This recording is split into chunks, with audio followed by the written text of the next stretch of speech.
Ini adalah bangunan jahat yang hanya dengan lewat saja sudah membuat orang merasa sesak. Aura jahat yang kuat membuat tim Stardust segera menyadari. Inilah tempat persembunyian Dio, si tua berusia 100 tahun. Saat ini setelah melintasi beberapa negara.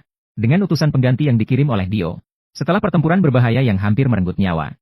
Akhirnya saatnya untuk mengakhiri semuanya. Saat beberapa orang hati-hati memasuki halaman. Pintu besar villa tiba-tiba terbuka. Namun ketika semua melihat ke dalam pintu. Koridor yang gelap tidak memiliki ujung. Ketika semua mengira ini hanya ilusi. Adegan misterius muncul. Seseorang melayang seperti hantu mendekat. Apakah dia adalah pengganti baru? Namun pria itu melakukan gerakan aneh pada detik berikutnya. Selamat datang, Tuan Joestar. Saya telah menunggu kedatangan Anda, saya adalah kepala rumah tangga di villa ini. Melihat kehadiran yang mencurigakan, Polnareff segera bersiap untuk bertarung. Tiba-tiba, selembar kartu poker menyerang dengan cepat. Adegan ini membuat Jotaro merasa agak akrab. Ternyata pria itu adalah pelayan Dio, Darby. Nama yang akrab ini membuat tim terkejut. Padahal Darby sudah dikalahkan, mengapa dia masih muncul di sini? Di mata semua orang yang ragu. Pria itu memberikan jawaban, sebenarnya dia adalah adik dari penjudi Darby. Namun dia sama sekali tidak ingin membalas dendam untuk kakaknya. Karena dia setuju dengan satu kalimat. Mereka yang kalah dalam perjudian tidak layak untuk hidup. Jadi dia tidak memiliki kebencian sedikit pun terhadap kedatangan tim Stardust. Lagi pula, dia dan kakaknya memang bukan orang yang sama. Dia adalah orang zaman dulu yang memenangkan dengan tipu daya dan kecurangan. Jadi yang bisa dia kalahkan hanyalah orang-orang zaman dulu atau orang awam. Mungkin Tuan Dio sudah tahu hasilnya sejak lama. Hanya akan meninggalkan diri sebagai kepala pelayan pribadi.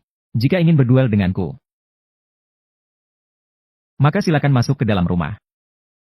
Ucapan ini membuat semua orang waspada. Apakah Darby memiliki rencana jahat? Sebelum orang lain menyadari, Darby memanggil stand-nya.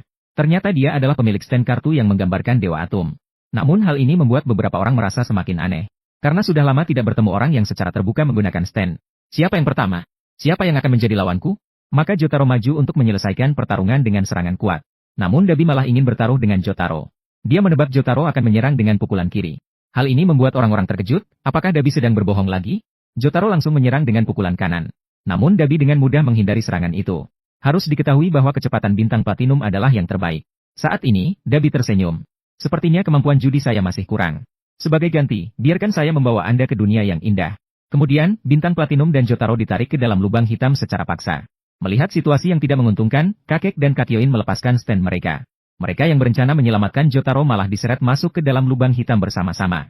Saat ini, Kakek memberikan perintah kepada Abdul. Jika saya tidak muncul dalam 10 menit, maka bakarlah rumah jahat ini. Kemudian, ketiganya muncul di pantai yang asing.